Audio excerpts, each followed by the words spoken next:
Wifi zimekuwa nyingi huku mtaani. Watu kuenjoy tu. Yani sahi tumia wifi za bure. Hakuna kulipia. Wa kulipia ni wewe mwenye wifi. Lakini wengi sasa ni sasa ambao tulipia. Ani jamaa kija tunamconnectia tayari. Mwingine naye anaenda kuconnectia mwingine anaenda kuconnectia mwingine. Lakini sasa negativity ya wifi ile, yani mtu anatumia wifi kimatusi.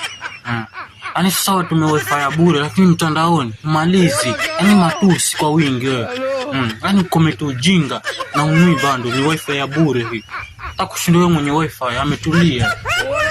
Positivity yani ni ile raha ya wifi, we enjoy yani bila shida. Yani unui bando wewe. Wako kama mzembe mvivu yani.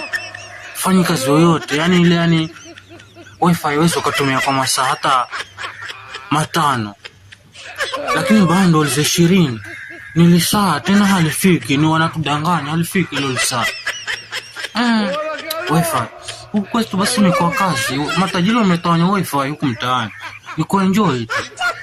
Toka ringa hapo. Basi saa moja ile. Njoo jione watu wamedumaka mtandari hapo vijana, yani kila mtu ako busy na msimu wake wa mkopo ule wa Samsung mwanzo A07. Ufiki kumalizizi wewe. Wifi usifiwe wifi bure. Tatu enjoy.